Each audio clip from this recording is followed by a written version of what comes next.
most important thing is, what's the purpose of your life? Why are you here? That's what we want to talk about today.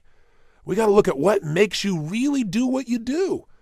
Everything on earth has a purpose, and you do too. That purpose provides an inner drive that once you tap into it can give your life immense fulfillment. It'll also give you certainty. Because right now we're in a world that's changing so rapidly that virtually every time you turn around, you hear about something else that's changing. And I personally get to deal with hundreds of thousands of people per year. I see about 250 to 300,000 people a year in my live programs. And I hear so much excitement, and I also hear so much fear about the pace of change. I mean, we've all talked about changes happening so rapidly now, and paradigm shifts. All that stuff has become so overused at this point that we've become numb to it. But it's true. Never in the history of the world have things changed so rapidly. So you need to find something that's eternal inside of yourself, that no matter what changes on the surface, this part of you does not change. It's the part you come back to, the part that guides you, the part that really makes you fulfilled. And that's your purpose. Because all of a sudden, when you find out a friend's got cancer, or you turn around and you see that 35,000 people at IBM got laid off, or an entire industry disappeared overnight because a new one was created, it'll give you a way to find some good in virtually anything. Your purpose is available to you at any moment in your life, but you got to know what it is. Before we get into it, let me back up a little bit here. Okay, I have a good friend who's one of the most successful financial people in the country. He works in all these financial markets. He's an incredibly successful businessman, and I know he's working very hard right now on a goal. And I went to visit him recently, and boy, he's working hard, and he's going to achieve that goal, but when the goal's finally there, then he's going to be happy. And I thought, no. Each moment we've got to be able to find some sense of meaning for our lives, something that is significant, something that is useful. And we all know this is not a new conversation, but as your coach and as your friend in these tapes, I'd like to draw your attention to some things that maybe you already know but haven't thought about for a while. Maybe get you to put some of your focus into the most important area of life, which is enhancing meaning. See, all of us in life have to have a reason to be here. If all you're doing out there is going out and trying to achieve goals, and then you achieve them, then I'm sure you've run into that trip-up wire that says, okay, I've achieved the goal, and now what? Right? You achieve the goal, and your brain says, is this all there is? See, the purpose of a goal, as I've shared with you so many times, is not to achieve the goal. The purpose of the goal is what it makes of us as people, who we become. Ultimately, though, we have to have a sense that who we even have become has some kind of meaning. Without that, there's not a reason to live. There's not a reason to get up. There's not a reason to go out there and make it happen. What's really controlling this man's life is fear. When people say they're cynical or they're pessimistic, what they're really screaming out to you is, I'm scared out of my mind. I'm afraid to dream again. I'm afraid to think about what's possible. I'm afraid to really put myself on the line and say, I'm going to go for something. I'm going to stand for something. I'm going to put myself on the line in a relationship or in my business or my vision to make a difference in the world. Because you know what? Maybe at one time this person did that. Maybe they tried it several times and it didn't work and they got pain and pain and pain. Pretty soon they didn't want the pain, so they stopped dreaming. They stopped envisioning. They stopped coming up with meaning. Instead, they try to keep themselves away from the pain by saying, well, there's no meaning in it all anyway. But unfortunately, that gives you the ultimate pain because it gives you a life without meaning. And no one can live a life that's fulfilled without a sense of meaning. See, we've been put here for a reason. The question is why? And the answer, I think, is different for every one of us. It's different for me than it is for you, and yet it's the same. Every one of us has been put here. Every one of us is unique and different and special.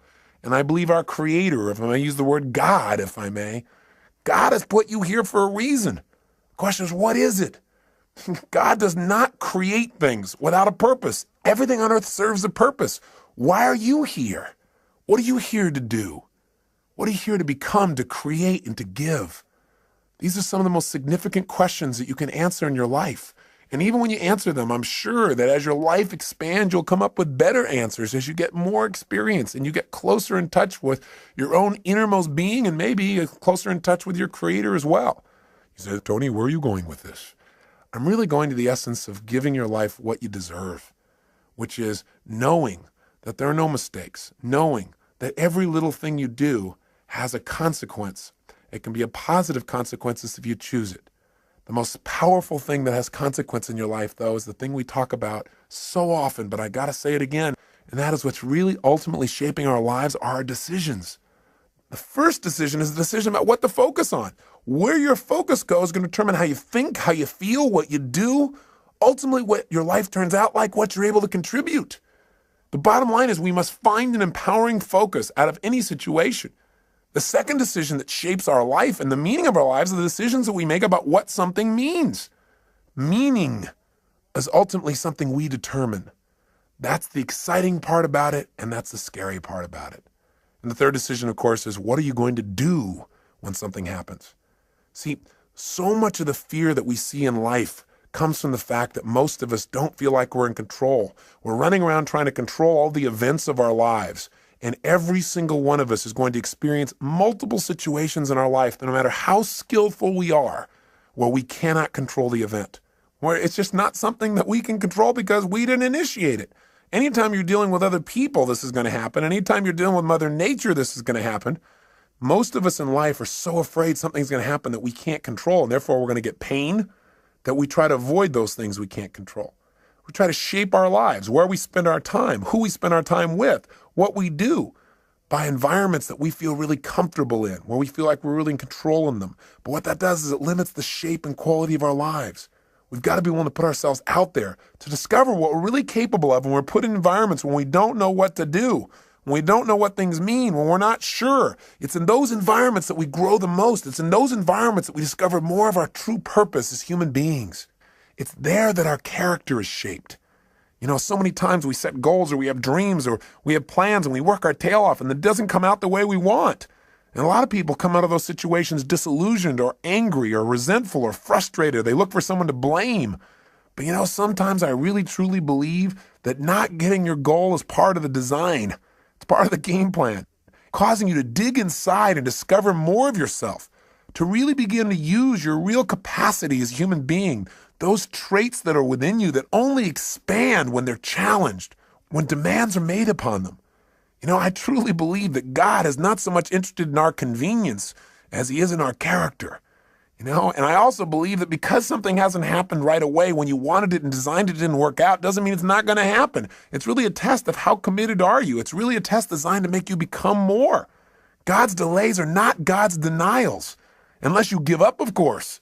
If you don't do your part, then of course, whatever you've envisioned will never come to be.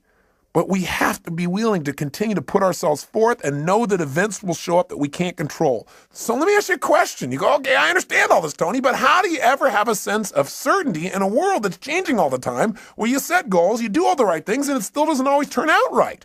How do you live in a world where suddenly something can happen? It could take away your whole business, or, you know, a storm could come and take away your home, or some calamity could happen to your personal family, or a disease could hit, or someone could die. How do you deal with all that? And the answer is, you have to know the one thing you can control is not events. What you control is what things mean to you. And therein comes the secret to life. Because no matter what happens in your life, the meaning of what has happened is yours. You get to determine it as long as you're conscious and you don't allow the people around you to teach you what to think. And as long as you don't just go on automatic pilot and allow your nervous system to make up connections that are false. Let me give an example of what happens to people. Certainly by now you realize that what you do as a human being is primarily driven by your need to avoid pain and your desire for pleasure, right? But see, all of us have learned through life that certain things mean more pain than others. And so some people are driven by their fear, right? To experience the emotion of fear is the most incredible, painful thing they could ever imagine, so they'll do anything to avoid being in a fearful situation. Other people are driven by their desire to feel the sense of adventure. Obviously, they make decisions differently. They focus on different things in life. They can walk in the same room as someone who lives in fear, and they're going to notice different things. They're going to want to sit in a different place. They're going to want to try a different kind of vacation than someone who's trying to focus on how to be secure. What drives you? Are you driven by guilt? Are you driven by your past? When we use the word driven, the word drive, it really means to guide, to control, or to direct something. So what's guiding you? What's controlling you? What's directing your behavior? What's directing your focus? What's directing the meaning you're pulling from your life? What is it? Is it your parents? Is it the competition you have with somebody else? Is it wanting to prove somebody wrong? Is it your desire to contribute? Is it your desire for joy or happiness? Or is it a sense of purpose that's driving you? A sense there's something out there for you to do. There's something you're designed to evolve into, to become, to share, to give, to create. You don't even know what it is. But you're willing to trust that each day more of it's going to come out. See, whatever drives you, That's what's shaping your life. And the challenge is that most of us never consciously decide what we're going to have drive our life. See, we're not stimulus response animals, but we can be stimulus response animals. Our nervous systems are designed to help us. They're designed to be a source of decision making. They're designed to help us very quickly when we have an experience, figure out what is the source of that pain so we can avoid it in the future. What is that source of that pleasure so we can have more of it in the future? But when we don't think things through, when we don't think things through in an empowering way, when we don't have faith that there's a higher meaning, we tend to settle like animals for the lowest meaning that we can find. Well, this is happening because I'm a bad person. This is happening because there's something wrong with me. This is happening because I'm just destined to fail. Or worse, very often in life, we don't even consciously think things through. Our nervous system just makes quick decisions. Hey, every moment you're alive, whenever you have a significant amount of pain, your brain says, hey, what is the source of this pain? And it uses 3 criteria, I'm sure you remember, to determine what the source of your pain is. It looks for something that is happening about the same time you're having the pain that is unique. Because after all, you weren't feeling pain a moment ago. You got pain now. What's unique about this situation? It looks for something that is recent. Something's happening about the same time you have the pain.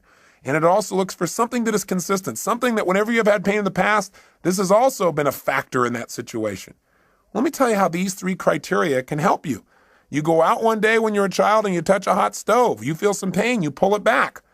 Your brain says, okay, what was unique to that moment that gave me the pain? It looks around and says, this burner, right?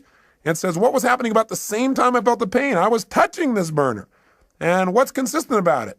Well, maybe nothing until you do it again. After doing it 2 or 3 times, or maybe one time because it hurt enough, maybe one time is consistent. It's like when somebody says to you, you always do that. I don't always do that. Yes, you do. You always do it. I've done it one time. Yeah, but, well, that's always.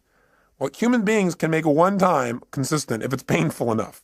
So the bottom line is, what do you learn? Your nervous system learns you don't grab burners.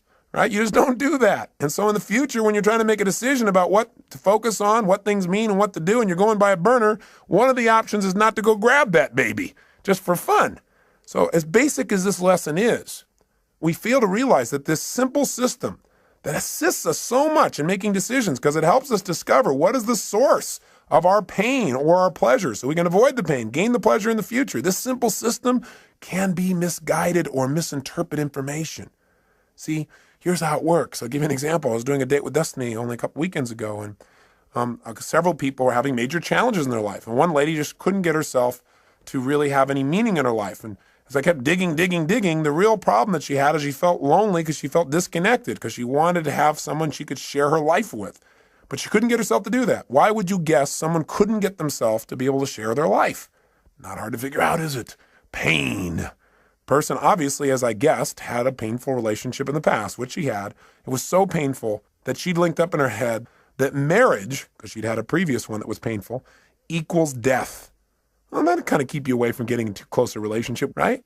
How did her brain do that? Well, she said she was in this relationship. It was so great. But after they got married, this man became physically abusive, verbally abusive. He basically did everything he could to control every aspect of her life. And the worst thing of all, when she finally developed the courage to divorce this man, he threatened not only her life, but he also threatened their own son's life.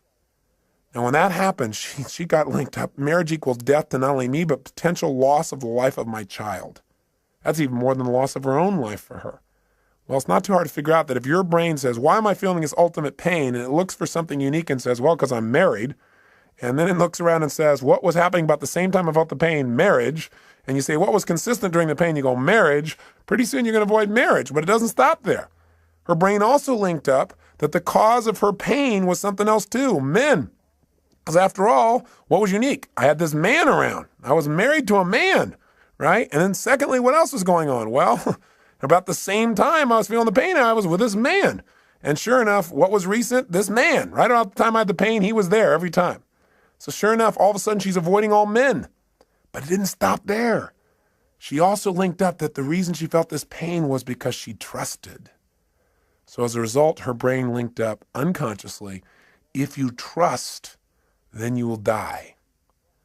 Now, I would say to you the opposite is true. If you don't trust, if you don't have faith, then you instantly die internally. You may not die physically, but you die emotionally. Because anything that's worth living in life requires faith. It requires trusting. It requires knowing that you can get out of the chair and walk on this floor And when you step out on the floor, you don't stop and have to analyze, can I do this?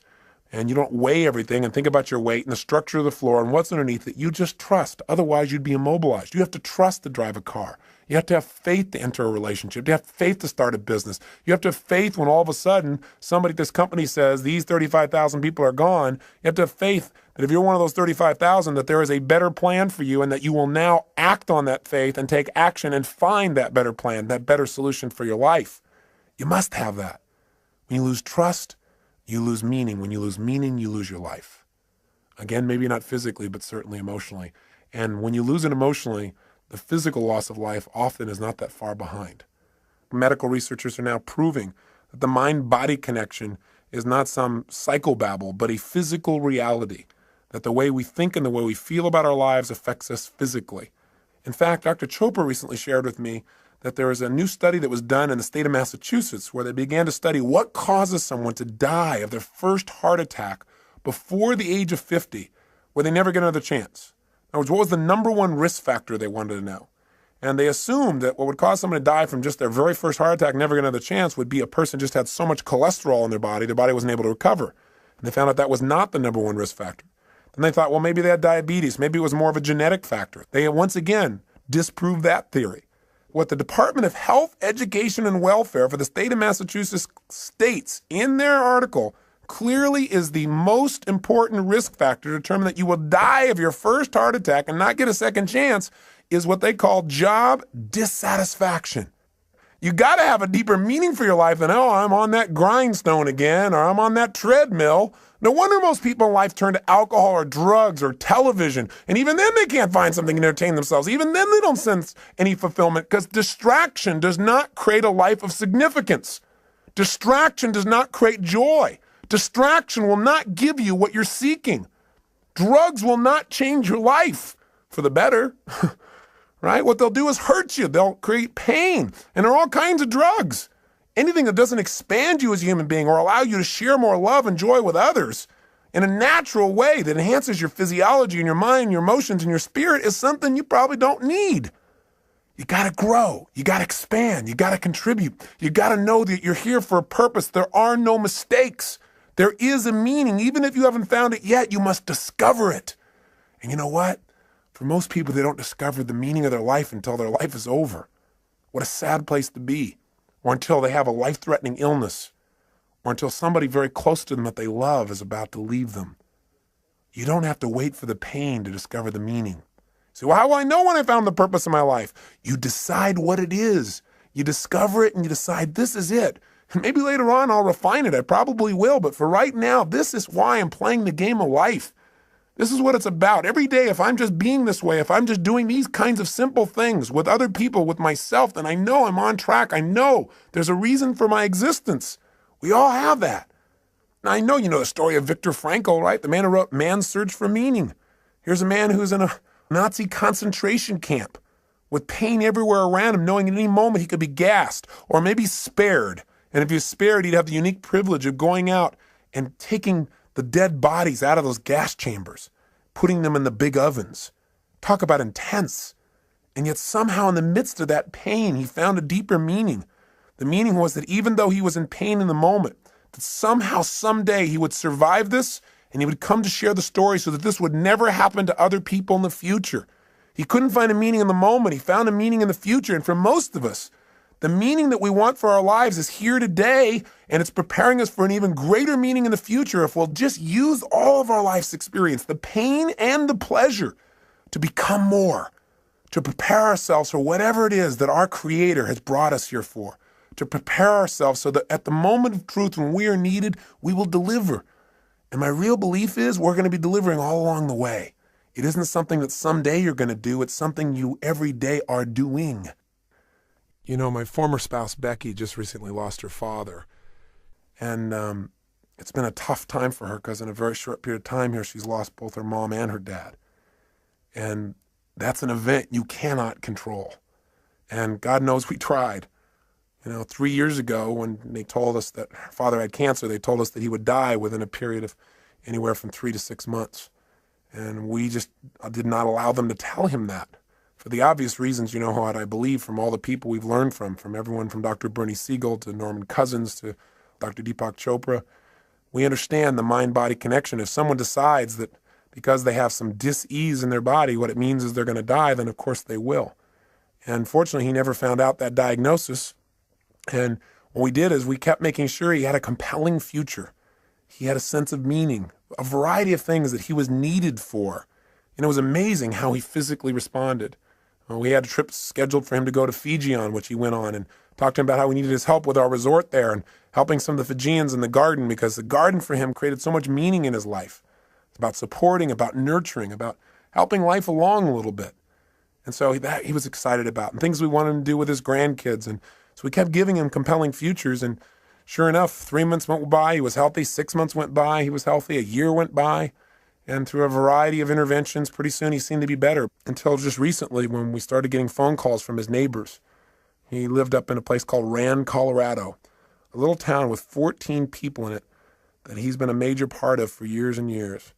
And they started to call us to tell us that they didn't think he could take care of himself anymore. So we flew out and brought him back here. And in the first few days, he was in phenomenal shape. It was like he was completely restored, being around the grandkids and being in the environment. He was all excited to share about things that were happening in his little town of Rand that he helped to create there, about the calves that he helped to deliver, and about the planting season and how they're helping people through the winter and some of the stories they've been telling. And he was just totally alive. And then we took him to doctors for a series of tests. They said they wanted to keep him overnight. The next day we called and I spoke to his main doctor, and he said it looks like he just has a form of meningitis. So he said that'll be really easily treatable and he should be okay. And he said, don't worry. He said, we're just going to do a series more tests because he's a bit dehydrated. He lives at an altitude of about 11,500 feet and he's not drinking enough water. And he said, so, we're going to run a couple more tests, he said, next day. He said, but I think he'll be fine. He said, I have to go out of town. He said, my, partner doctor will be working with him. So he said, I've passed on all the information. You can check in with him tomorrow. Well, the next day, Becky went to go see her dad, and I was out doing a seminar, and I got a phone call, and the phone call was that they'd done additional tests and that they'd found out that the cancer had spread throughout his spine and into his brain.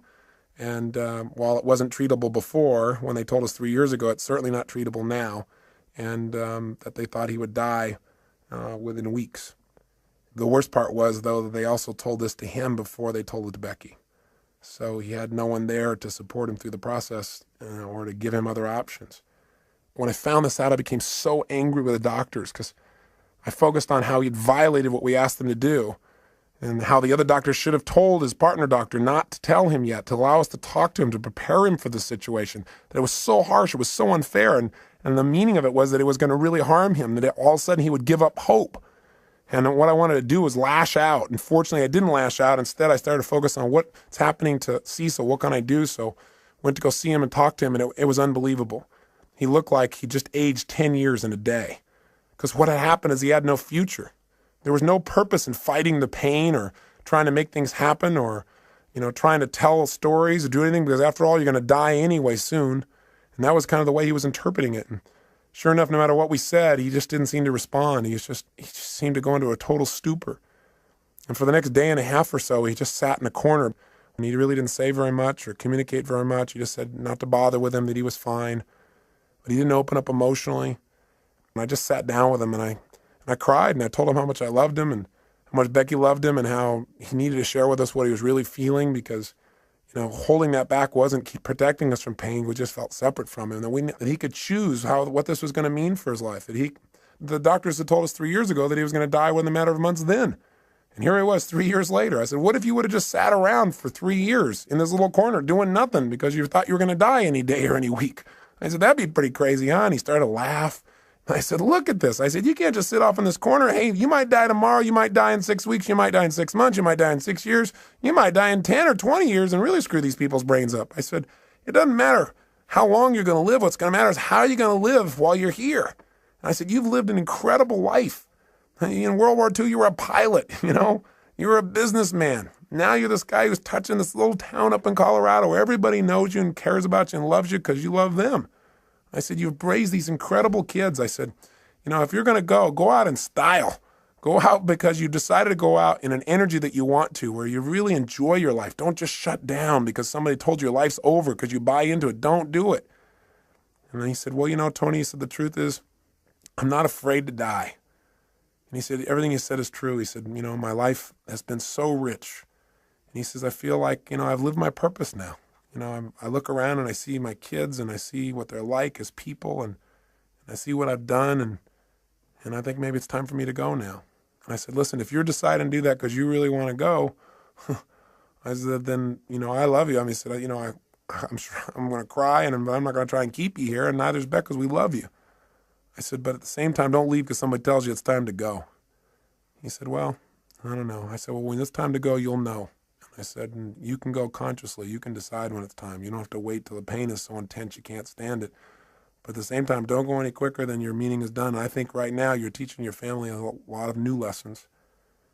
He said, yeah, that's probably true. And I said, so what do you want to do? How do you want to do things? I said, let's get your Fanny out of here. Let's get about. And we had this great conversation and talked about all kinds of things. I won't bore you with the details, but I let him know that he never have to worry about his daughter and that she had become the kind of person he could always be proud of. And it was amazing because the next 3, 4, 5 days he came to life. All of a sudden there was a purpose in things again. All of a sudden he was alive. He'd go out by the pool and tell stories and so forth. And he went over to the polo grounds and did all kinds of just really great things. And then I went away for a seminar and I came back 2 days later and it was like he was gone. He could barely even talk. He's having a difficult time holding himself up. We had to have round-the-clock care for him. Pretty soon, he wasn't able to carry on a conversation. He would start talking gibberish and start seeing things that were invisible and point to them. And we could tell the end was coming. And as the end started to come, there was more and more pain and tears. And we felt it all. And I also, at the same time, reminded ourselves that, hey, we're making this thing that it's lost because of our short-term thinking about this man and his body and his presence, but his life will live on beyond his physical presence here. And for him, what it probably means is freedom. Finally be free of the painful body he's been in for so many years. For him, it's a chance to be with his wife, Becky's mom, a chance to be with other loved ones. There was another meaning that could give you joy at the same time you're feeling pain. And so we tried to focus on those. And then one night I got home and all of a sudden I was called by the nurse and she told me that Becky's dad had just passed away. And I had to share it with Beck, and we cried and we talked, and at the same time she felt an incredible sense of peace for him. It's amazing how instantly how we felt could change just by changing what we focused on, from our loss to his gain, to the feeling of joy for him to be free. We couldn't control the event, but we could certainly direct our own minds by thinking beyond ourselves to something deeper, to a deeper meaning in life. I got back yesterday from going with Becky up to this little town in Rand, Colorado. This little town I'd never been to before, but Becky had been there many times, and I got a chance to see where Cecil lived and the impact he had. He didn't really want a funeral. He never liked people who, quote, put on airs for anything. He was a simple man with simple values and a simple mission. And when I got there, I looked around, and he never explicitly said what the mission of his life was, the purpose of his life. But in a town of 14 people, and we went out to this gravesite to put his body into the ground, and suddenly person after person started showing up. We knew all 14 people would be there because we knew he'd touched them all. They all loved him. He was the storyteller. He was the man who took an old car years ago and painted it black and white and put a star on the side and put a dome in the inside with glasses and made it look like a police car so that when people came running through this little town, which consists of about 7 or 8 buildings, that they might slow down. His house was called the Rand Yacht Club because he invited everybody up for coffee every single morning, at least 300 days a year. Figured out how he could tell them a story and cheer them up. He used to run a little restaurant there called the Liar's Lair. The reason was because he had people, he'd tell people stories, and he'd tell the wildest tales and get people to believe them. Sure enough, after about 10 or 15 years, they began to realize that some of these things were stories. And they all laughed as they told me stories about this incredible man who touched their lives. But when we got to the gravesite, not only did 14 people show up, but in this little town that's 4 hours outside of Denver, people came from all over. People came from Wyoming. People came from Denver. Pretty soon there were 100 people at a gravesite where there's not supposed to be a service to honor a man who touched their lives. And so we said, we don't having a formal service because that's not what he wanted, but before we put his body in the ground, does anybody like to say anything? And they all talked about how he touched them, how their life was greater because he was such a loving soul, that his smile had touched them, that his stories had touched them, that just his manner, that he was a lover of people and animals, that because he'd been in this town, their lives would never be the same. And people who'd come through the town just for a day, just his little kindness. He was a man who said, if you can't say something nice about something, don't say anything at all. He never said a negative word about anybody. In fact, one man, probably the most telling tale of this man's life, he said, Cecil's the kind of guy, he said, I sat down one day with him and said, what are you doing about all those rodents that keep stealing all our animals? Are you poisoning them? Or are you shooting them? Are you trapping them? Are you killing them? What are you doing? He said, because they're taking all my stuff. And Cecil said, no, he said, I just plant twice as much. I thought, what a life. What a man. See, his life was his mission. His mission was real simple. Love people, love animals, love beings. Make the world a little bit better by just being nice. He lived a life of significance, one that had meaning. He didn't go out and change everything on earth. He didn't make $1 billion. He doesn't have people writing him up everywhere, but he changed people's lives.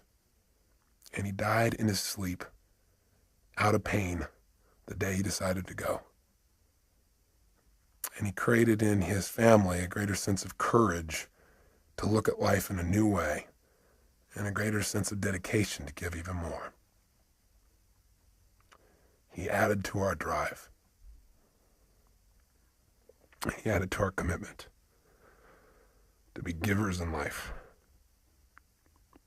as he was to any soul who had the privilege of coming across his path.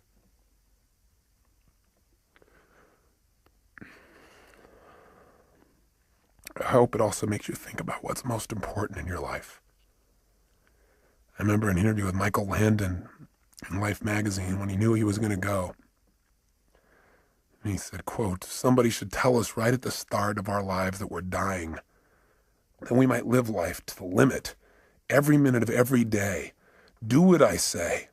Whatever you want to do it now. There are only so many tomorrows. If you and I are going to live our lives fully, then maybe sometimes we can take the experiences of those around us and learn from them. We can learn that in all of our lives we're either warnings or examples. Cecil's life was an incredible example. He didn't think anything in life was insignificant. Not a rodent, not a flower, not an animal, not a stranger passing through. He lived by a philosophy that they also live in Fiji. By the way, Fiji was his favorite place. One of the last things he told me was the happiest time of his life, the last few years, were the trips he took to Fiji. I think it's because he felt like there everybody understood what he understood. And life is meant to be a happy, to be a joy, to appreciate the little things as well as the big things, to appreciate one another, to be givers, to be lovers of life. I say to you that if you're driven by anything other than your love, than your spirit, than your desire to contribute, your desire to grow and expand, if you're driven by your need to please others, if you're driven by your fear, if you're driven by your past, maybe it's time to free yourself. And the way to do it is decide. Decide consciously what you want your life to be about. Decide consciously what's the purpose of your life. Something simple, something you can live every single day. You know, I think that when I look at people's lives and I see the people who are having so much difficulty, I think the number one reason why people fail to experience joy in life, experience life as a win, is not because their life isn't the win, because the win can be just reaching out and touching somebody around you. The win can be just telling somebody that you love them. The win can be taking care of your body, God's temple. The win can be stopping and feeling grateful. The win can be anywhere. You don't have to land on the moon to have the win, and you can enjoy landing on the moon too. But how much better to enjoy the process? Because we're going to spend most of our life in process towards the achievement of goals. Now, I'm not saying don't go do things, and I'm not saying don't have grand schemes and dreams, and I'm not saying don't do those, because our lives are better because people have dreamed huge dreams and they've made them happen. But I'm saying don't do it at the expense of not appreciating what's true along the way. And What Cecil's reminded us of is all those little things that are so, so important. And we've always believed they're important. I feel like we've always lived that they're important, but I just want to redouble the effort. It's part of my commitment to him. So in his honor, I challenge you to do the same. I challenge you to hold yourself to a higher standard. I challenge you to realize that you're here for a purpose. There's something for you to do and be here for yourself and for others. You can't just do for others, not do for yourself, or you won't be here. So this is really designed to get you to ask yourself, are you being efficient? Or are you being effective in your life? There's a big difference. If you're being efficient, then what you're doing is you're doing things right. But if you're being effective, you're doing the right things. Are you doing the things that are going to give you the most joy in your life? Why are you doing what you're doing? And where is it taking you? We all need to have what I call a code of conduct, a set of standards we hold ourselves to every day about how we're going to be as people, the kinds of states we're going to live in, because it's out of those states that we affect everyone around us. Just stop and think about what's most important. Think about why you're here. What's the purpose of your life? Step out of the moment and into eternity. Think about what's eternal when you're feeling insecure. Start to realize there is something inside of you that is never ending, that there's something inside of you that is unchangeable. And that's the part of you that knows what is right, what to do, and why you're here. And so, it may sound metaphysical, it may sound religious or spiritual. Call it whatever you want. But know that the bottom line is that you are here for a reason, and that it's a special reason that only you know. And it may be that you haven't found it because you're looking for something huge. And it may be that you're living it right now. You're just not appreciating your purpose. Maybe what you're doing right now is your life purpose, this thing that you detest most. Or maybe what it is doing is giving you the challenge to really discover something within yourself that will allow you to give and be more. Because life is about two things, being and doing. How are you going to be as a human being? Ultimately, our destiny is who do we become as people, and what do you do? What do you contribute? That's what it's about. That's what gives us a sense of fulfillment. A life of significance is one of growth and contribution. It's one where you decide what your life's about. Simply, what are you here for? Are you here to live, to learn, to grow, to share, to love? What are you here for? I'm asking these questions. I'm hoping you're thinking, not just listening to me. What is the special plan for you? You've got to discover the purpose of your life. There is a plan. There is something here for you that's different than anybody else in the world, and you've got to discover what it is. And the best way to discover is just trust your instinct and say, what is it? If it was simple, it was clear, and I was living every day, why am I here? Because if you never discover your purpose, how can you ever win the game of life? How can you really enjoy it thoroughly? See, I look around at people so often, they're so unhappy, and I think the reason is that they don't ever win the game of life. It's a game they feel like they can't win, like they're always losing. And the reason, number one, is, I think there's 7 reasons. I'll give you 7. I've jotted some down here. I think number 1 is, I think most people never win the game of life. They never feel fulfilled. They never feel joy because they don't know the purpose of the game. If you don't know the purpose of the game, what's your chances of ever winning? Of ever getting to ring the bell and feel that sense of fulfillment or joy or passion or love or whatever it is that you truly want at the deepest level? See, if you don't know the purpose of the game, if you don't know the goal, it's pretty hard to set up your game to win, isn't it? Pretty soon you start pursuing things that don't give you fulfillment. Living somebody else's life other than your own. You got to know, what are you doing it all for? What do you really want? When I ask most people this question, what do you want? They give me answers like, well, I know what I don't want. I don't want to live this way anymore. I don't want to feel like hell anymore. That's not going to give you what you want. What do you really want? Oh, I want to finally be financially secure so I can retire. Great. You know the statistics about retirement? Actuary statistics from insurance companies show that 3 years after a man retires, specifically I'm using men, guess what happens? He dies. To retire is to die. And for some people, this is like their major aim. Think about it. Retirement is going to make you happy. You got to have a purpose. You got to know what it is. You got to decide what it is, at least for now, and know that that vision will continue to expand. Second reason why most people fail at the game called life, because even though they don't know the purpose of the game, they got tons of rules about how it must be played. Right? They don't even know the goal, and they got all these rules they got to live by. And not only do they have rules for themselves, but they have rules for everybody else around them. Rules for how their spouse should be. Rules about how their boss should be. Rules for how people they don't even know on the street should be. You know, it's so often in life we get upset with other people, and it's not about the other people, it's about our rules. They're doing something we know they shouldn't be doing, or they're not doing something we know they should be doing, right? We need to just relax a little bit. We need to realize that whatever people are doing, they got a reason. It may not be a very intelligent reason by our perspective, but who are we to say? And you know what? And maybe it isn't an intelligent reason by lots of people's ideas, but you know what? It is a reason. I mean, it all comes down to how do we wire ourselves as human beings. See, whenever you see somebody, you think they're doing something crazy, have some compassion. Are there any stupid things you've ever done in your lifetime? Or crazy? I would hallucinate based on my own personal experience. The answer may be, you betcha. And the bottom line is, we got to understand that things are going on that we don't understand with people. I remember one time I was talking to Stephen Covey about times where we misinterpreted people's behavior, and he told me about this time when he got on a subway, and this man walked in and brought on a bunch of his kids, and they were just running rampant, screaming, yelling, making noise, creating havoc. And, you know, Stephen's more of a mellow, centered kind of guy. He doesn't like that kind of environment, even on the subway. And the bottom line is, you know, he didn't want to say anything, but he found himself getting more and more irritated. And the man seemed to be just ignoring the kids, like it didn't even matter what they were doing. So he found himself finally to the point where he actually spoke up. So Stephen turned to him and said, you know, do you think you might want to do something about these children? And the man looked at him and said, oh, yeah, I guess I should, huh? He said, we just got back from the hospital. Their mother just died. He said, I just don't think they know how to deal with it. He said, quite honestly, neither do I. Stephen said he felt like absolute garbage.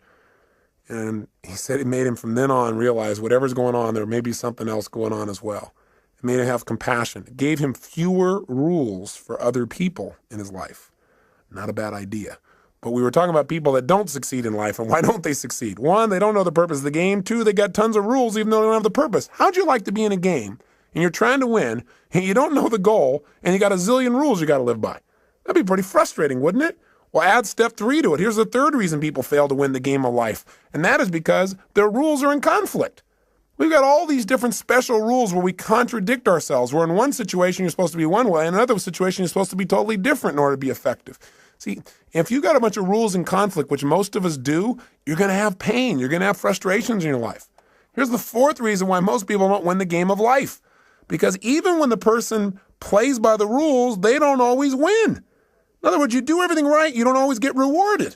You give your all. You put your heart and soul on the line. You do everything right, and still sometimes it rains on your parade. Sometimes, a storm comes down and beats the death out of your crop. All of a sudden, you're in the Midwest, and the flood comes and destroys all you've worked on.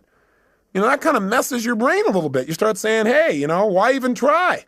There's no meaning in this. Everything I do is for naught. That's worthless. Not realizing there's a deeper meaning. There's a meaning beyond the moment. That what's happening in this life right now, this event you can't control, whether it's the loss of a father as Becky has gone through and a father-in-law as I have, or the loss of a business or anything that seems to be a loss, is a gain if you ask yourself, how can I use this? What else can this mean? If I can't use it today, how will I use this someday? How can I turn this into opportunity? How can I make myself more? How can I use this pain to sculpt my soul? What can I do right now to move myself forward? These are the kinds of questions that will support you instead of woe is me, why this have to happen? You'll never get an answer to those. Those questions will leave you in an endless loop. Here's the fifth reason why most people fail in the game called life. Sometimes you break the rules and you win. Oh my gosh, you do something you know isn't right. You do something you know you shouldn't do, something that's against your own values, against your own way of doing things, and you get pleasure. And your brain goes, hey, maybe there's some new rules out here. Maybe I don't have to live by these rules. After all, when I worked my butt off and did everything right and held myself to this high standard, I got pain, I break the rule, and I got pleasure. Maybe this is how it's really wired. Maybe I ought to just take a look at life being this way. You know what it does? It takes you away from your higher purpose. It takes you away from what's most important in your life. And while you might get pleasure in the short term, you give up that sense of dignity within yourself that says you're doing the right thing. That's what causes more people to fail in life than I think almost anything else, because the ultimate pleasure in life requires sometimes short-term pain to get to it. And that ultimate pleasure is who you become, what you contribute, and the experience of life that you have because of that growth and contribution. The sixth reason why most people fail the game called life is because in order to win this game, you got to work with 5.5 billion other people who all have the wrong rules. They don't know the purpose of the game either, and they are real clear that there are certain rules you must live by. We all have different rules because we've all learned different ways of getting out of pain and into pleasure in life. We got to learn from one another. And finally, the seventh reason why most people fail the game called life is because they think it's a life and death game. And you say, well, it is a life and death game. Well, I'm the first person to agree that this is not a practice session. This is the real thing. That's why we got to live it full on. But if you think everything is life and death every moment, you put so much pressure on yourself that you truly will not live life. You'll live in fear. And that's no life at all. How do you live life and win the game? Well, in spite of all this stuff that sounds so terrible, there are people that seem to be winning, seem to be fulfilled, seem to be making a difference, seem to have a great deal of joy in their life. And they seem to have it consistently. And they're not doing it through drugs or alcohol or distraction. They're doing it through living a life of significance. How have they done it? They do what we do in our Date with Destiny seminar. We accomplish 7 things in that seminar. And I bring it up because I hope you'll take the time and actually come, where we'll get your purpose and your mission statement and your values all in the exact order you ideally need them to be, so you're being pulled in the direction you want instead of being pulled in multiple directions. But for right now, here's what we do. And this is what we're going to start doing on this tape. Is the first thing these people have who succeed or are fulfilled is they've decided what the purpose of the game is, at least for right now. Do you follow me on this? They said, okay, I don't know what the purpose is ultimately, but let me just decide. For right now, the purpose of my life is to what? It's to love and be loved. It's to grow. It's to expand. It's to make a difference. Do this. It's do that. They come up with a purpose, which is what I want you to do at the end of this tape. To start. I know it's not the end all and be all from one tape, but I want to get you started on a mission statement, a purpose statement for your life. You got to have that. If you don't at least have a target, if you don't know what the goal of the game is, you don't know what to decide to do. We have all these choices, all these opportunities. So you don't have to choose between something that's good and bad. You have to choose between something that's good and something that's great. But if you don't know what your purpose is, if you don't know what you value most in life, you can't make an easy decision. All decision making is value clarification. See, if you don't know where you're going, then you can get there by any road because you're not going to know the difference. You know, everything looks like a great opportunity. One of the biggest challenges in life is choosing, focusing your life, deciding what to spend your time on, what to spend your energy on.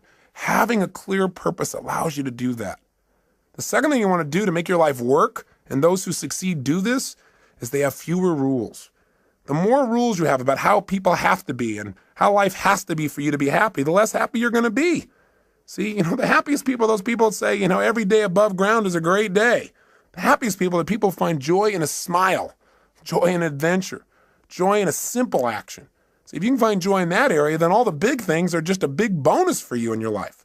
So when you find yourself starting to react to something that someone else has done, then you might want to ask yourself, how significant is this really, right? Is this so bad? Is it okay for this person to have a different opinion, a different view, a different feeling than me in this area?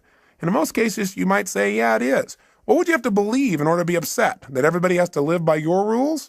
Well, maybe in some areas that's real important. Maybe some other areas it's not as significant. You can just let go of it and have a lot less pain. The third thing that people who win the game of life seem to have in common is they've made their rules consistent.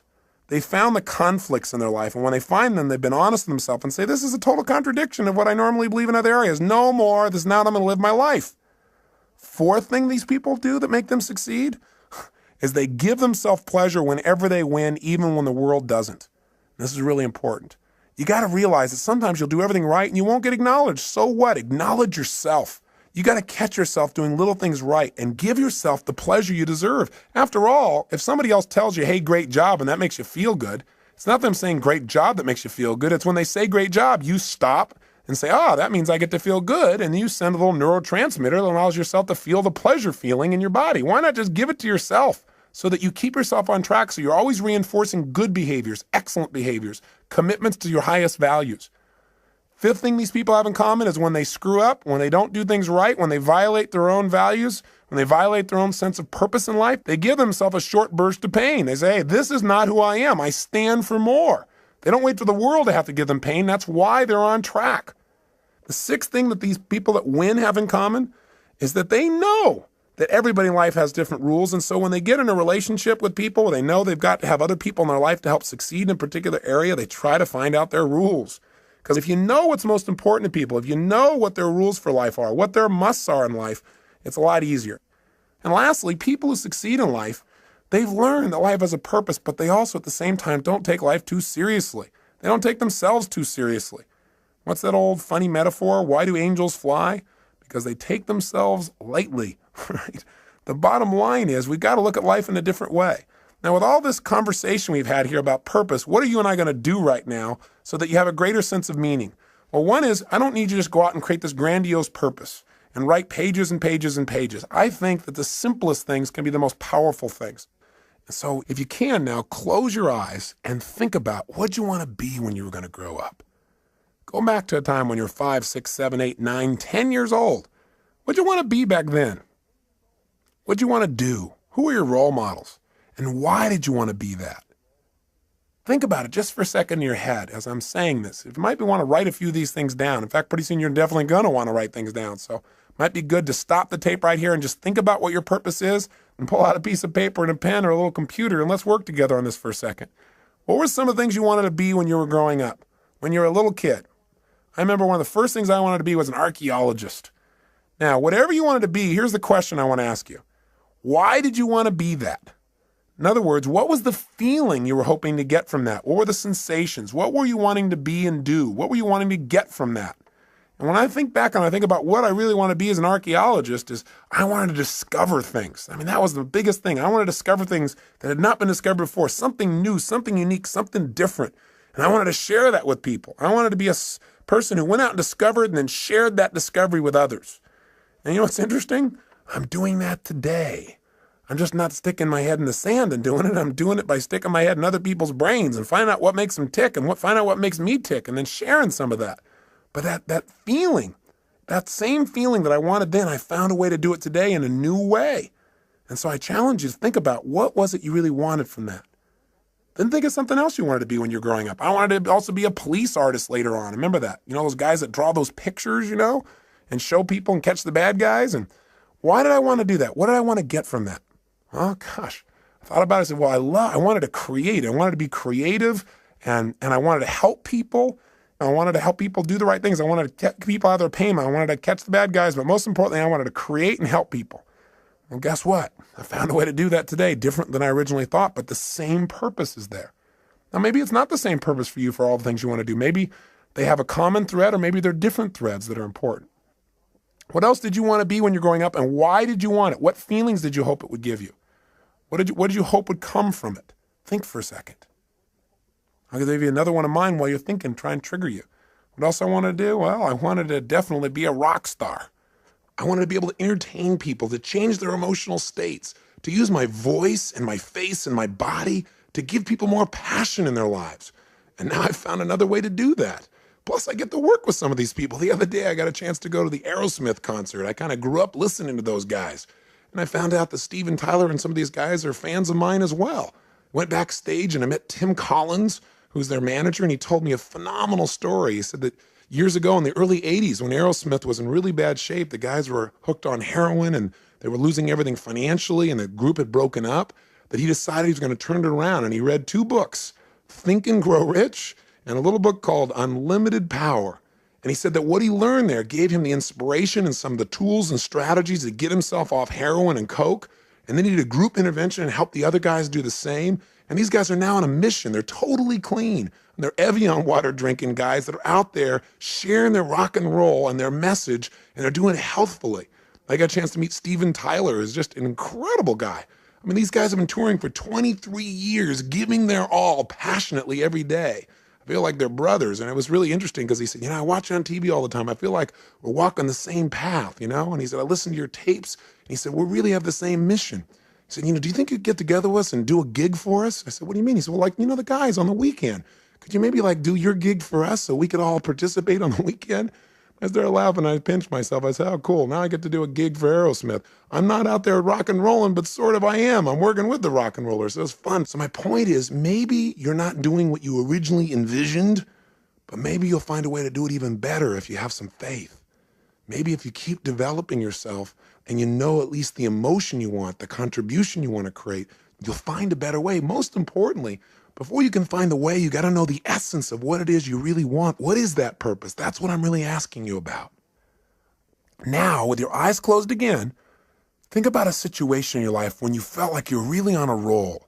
You know the kind of situation I'm talking about, where you just felt incredibly good. You had great feelings, where things were just flowing and things were effortless. When you thought to yourself, wow, I love this. This is what life's about. I love this. This is it. This is it. This is what life is really about. Can you remember a time like that in your life at any age, young or old, where you really felt like you're in that flow? You thought, this is it. This is what life's about. Think of a situation like that right now. Remember that time. Step back into your mind, back into your body like you were then. And look through your own eyes as you were then when you felt like this is what life's about, and see what you saw. Hear what you heard. What were you doing? What were you feeling? What were the states you were in? What were you experiencing? Yeah, think about it. And tell me, what is it? And was there anything in common with this, with some of the other things you wanted to have in your life, the feelings you wanted to have? Maybe you wanted to grow or create or contribute or discover or expand or challenge. What is it? Love. What were the feelings and what were you doing? And then when you get a sense of what that was, then think about this. Think of another situation in your life. Think of a second one when you felt like you were on a roll at some other point in your life, when things were flowing, when you felt this is it, this is what life's about. I love this. Think of another time like that and step into that situation as well. Step into it right now. As you step in that situation, look around, see what you saw then, hear what you heard then, feel what you were feeling then. What was happening in that moment?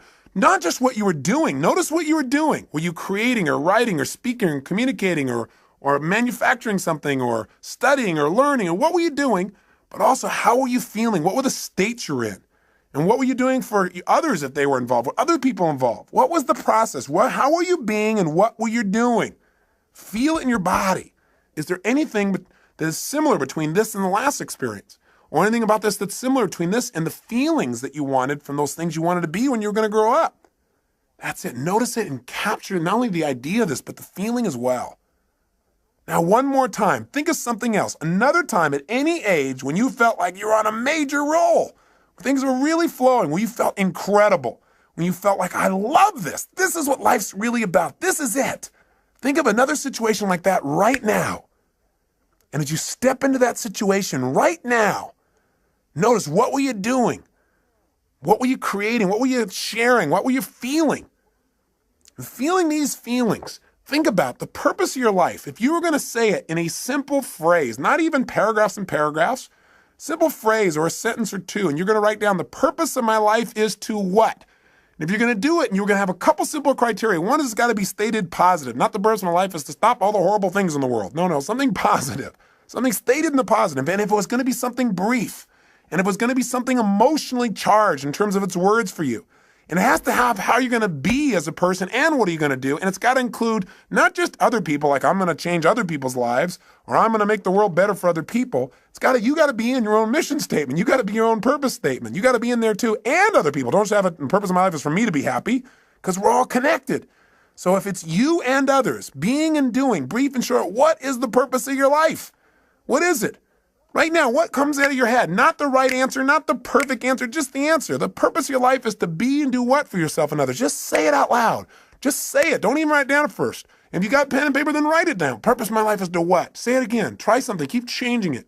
And if you write it down each time, it'll give you better. So I'd prefer if you wrote it down. But just come up with something.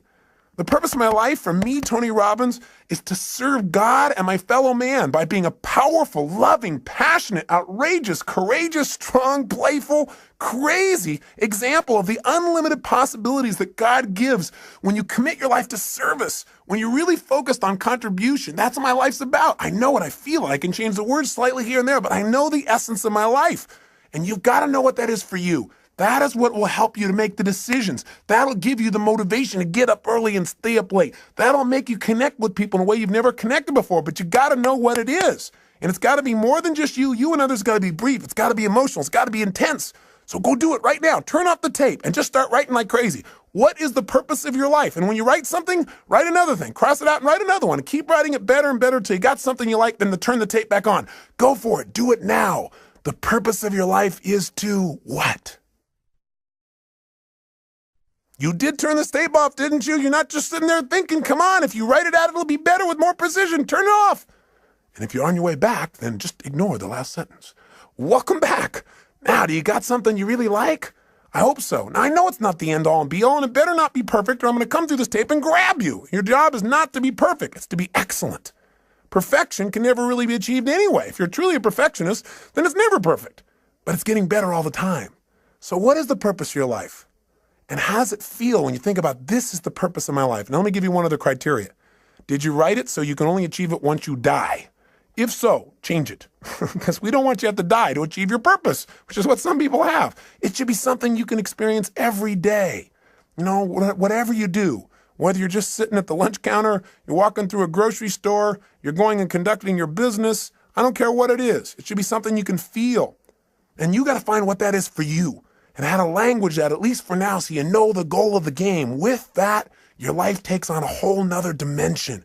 So as you go out over the next month, try something. Take this purpose statement and keep it in front of you. Put it in the system you use for managing your time and keeping your to-do list. Put it up on the wall nearby. And as you look at it each day, don't just write it and forget about it. Think about each day, how can I live my purpose more?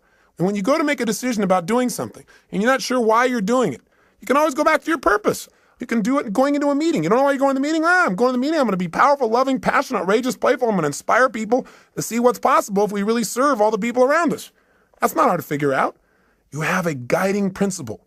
No matter what happens, principles don't change. The essence of who you are will not change. The environment may change. The vehicles may change. But what's inside of you won't. And let me say one final thing to you before I send you off and have you take some more time to work on your mission statement. One is, if you want to send me your mission statement to Robbins Research, I'd love to receive it. I'd love to see how you've languaged the purpose of your life. So if you feel like doing that, please do and address it to me personally. But the other thing is this. I want you to realize that very often, not getting your dream gives you your destiny. What I mean by that is this. So often, as I said when we started this tape, people set up a goal or a dream and they don't get it, and then they feel so disappointed and so frustrated, sometimes resentful towards others or to their creator or towards themselves for not accomplishing or achieving it. But the truth of the matter is, whenever something happens, you must find an empowering meaning. You must ask yourself, how can I use this? If this was to serve a higher purpose in my life, how would I use it to serve a higher purpose? If this was going to make me into somebody more, how would I use it to make me more? And very often in life, if you really look back on your life, the worst situations in your life have been the best if you were willing to trust that it happened for a reason. That somehow, even though this is painful and you'd never want it to happen again, somehow this is going to serve you. Maybe you were hurt by someone or some situation, but because of that, your kids will never be hurt the same way you did when you were a child. Or maybe you went through some tough time, but because of that, you'd be able to help somebody else so they won't have to go through the same pain you did. Maybe the pain made you make a new decision and send you in a brand new direction that brought you to this destiny. I really, truly believe in my heart of hearts that if we're willing to trust and have faith and look for answers and actively pursue them, that every human experience supports us, even those that are painful. And I believe we can probably do them without the pain, but if the pain does strike or if something happens outside your control, which it will, then instead of living in fear that that'll happen someday, you want to live from the sense of certainty that says, no matter what happens, I will benefit from it because I will look for benefits and therefore I will find them. It's that simple. And I'll give you a good metaphor. There's a great movie, I'm sure you recall, it was called Field of Dreams. In it, they said, if you build it, they will come. In the movie, Kevin Costner seeks out an old man by the name of Doc Graham. He's played by Burt Lancaster. And when he first meets this man, he's going to see him to tell him about a field of dreams that Kevin has developed, a place where these old men could come back and play again, to be young again, to live their dream. And when he meets Doc Graham, he starts to talk to him and he says, I understand that you only were able to play one inning in your life. Because Doc Graham said, well, yeah, my whole life's dream was always to play baseball, to be a professional. He said, every single day I gave my all. I lived this passion. He said, I took ground balls and batting practice and I pushed myself. And he said, finally, I made it. I made it to the big leagues. And the whole season went by without my being able to play. And finally, at the end of the season, in the 8th inning, the coach looked over at me and said, kid, I want you in right field. He said, I was so happy. I couldn't believe it. I ran out onto the field. And he said, I stood out there in right field waiting for somebody to hit it to me, waiting for my chance. And nothing happened. Then when we came back in, he said, my turn to bat never came. And the next year, they, without giving me another chance or even giving me a chance, they sent me back to the minor leagues. And he said, I just couldn't take it. I couldn't take going through that again, so I quit. And Kevin Costner said, oh my God, that's unbelievable. What incredible pain, what devastation. That must have destroyed you. I mean, for any man to be that close to his dream and have your dream pass you by as if it doesn't even know it's you. He said that must have been the most destructive, painful thing.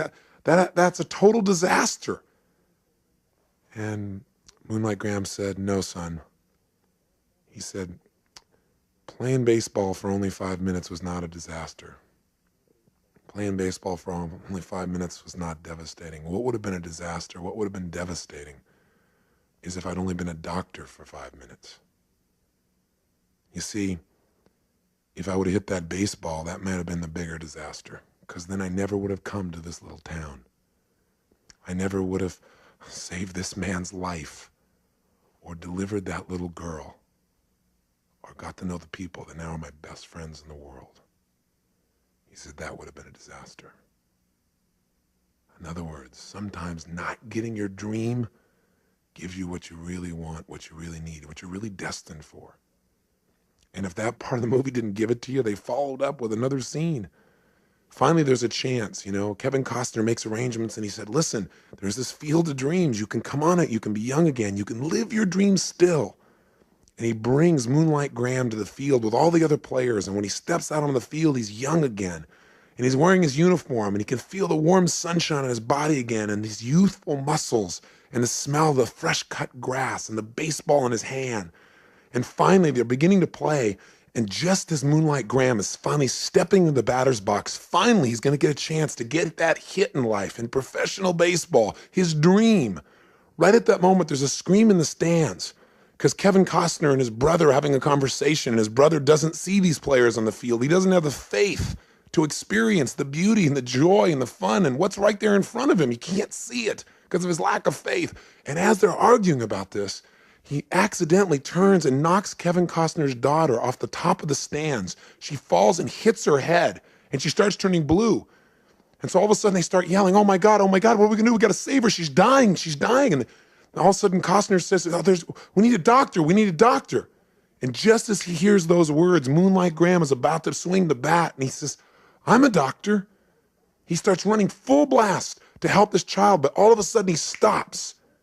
And he looks down, and there in front of him is the foul line that divides the field of dreams from the other world. And he knows if he crosses it, he can never go back. He can never live his dream. He doesn't hesitate anymore. He immediately steps across, and he saves the child's life. He loses his dream, but he lives his destiny. The moral is very simple. Inside each one of us, there are desires that we have for our personality, those things that we want to avoid pain and want to gain pleasure for. But there are also moral needs. There are those needs inside of us to go beyond ourselves to something greater, to something more, to give of ourselves in a way that maybe we've never given before, maybe a way that won't even be acknowledged, but will give us the greatest sense of fulfillment we've ever dreamed of in our lives. I say to you that if what you've tried so far hasn't worked, all it is preparing you for more. But don't wait for the ultimate day when you save a life. Start saving a life today by enjoying the one you have. Start saving a life today by touching the people around you. Do what Cecil did. Be a person that loves people, animals, beings. Be a person that when things don't go you well, plant twice as much. Be a person who gives more than anybody else gives, and you'll be living your purpose no matter how you language it. Hold yourself to a higher standard, and someday you'll see something more dramatic, but along the way, you'll enjoy the joy of knowing that you're living your life's purpose today. Isn't that what life's really about? Not waiting till someday, living it today. Hey, I want to thank you for spending this time with me. I am so grateful to God to have the opportunity to connect with you as if we've been friends for years, and we've not even met. But I hope in this time together that you've found some strategies, some tools, and maybe found a piece of yourself, reminded yourself of the truth of how unique and special you are. Not in an egotistical way, but everyone is. Everyone is unique and special in some way, and to think less of yourself is to slap the face of your Creator. You've been given gifts, and it's time to make them real. And Getting the Edge has been about sharing with you some of those tools, and the most important ones are taking that time for yourself. Please do that for yourself consistently. If you did nothing else out of this but that, I promise you, you'll see your future unfold, and you'll hear the whispers of destiny. You'll hear the guidance that's within you. But you got to take time to be alone and do that. And if you do it every day, you'll see a change. If you go through that results workshop and just change anything you're not willing to settle for anymore and be honest with yourself. If you take and make those relationships magnificent and not settle in this area either, my God, everything in life changes when you've got someone to share it with that you love. Everyone you've ever been in a relationship with is a bonus to you. It's one of God's great gifts. But if you can find that soulmate, you got everything. And I have to say that for me, finding my soulmate, finding my wife Sage, was the richest day of my life, and every day is richer because of it. I hope for you, my prayer for you, is you find someone like that you have that kind of love for, and they have that kind of love for you. Or if they're there, that you treasure them, and you find a way to make that juicier every single day. If you do that, and on top of it, you energize and alkalize and get that vitality in your body. If you master your finances, turn your emotions into your friend, and you find your purpose, then the life you create will be so much greater than your dreams. Your old dreams will seem like cartoons by comparison to the life you're living. And if you're able to make those kinds of changes, you'll be able to stand proud knowing you're the one that did it. But I'll also have a special pride of knowing that maybe I helped in some little way to guide you deeper into connecting with yourself. Because the ultimate edge is connection with yourself, with your creator, with your friends, with your family, with life itself. And if you do that, then these 7 sessions were certainly well worth both our time. So I wish you well, my friend, and for now I say so long. But I hope I'll see you sometime soon, and you'll share with me the story of your success and what you've done. Please email me, write me, or come see me at a seminar. I'd love to meet you personally. But until then, make sure that every day is lived to the fullest. Don't settle for less than you can be. Be one of the few who do versus the many who talk. And be sure to live with passion. God bless. I hope to see you soon.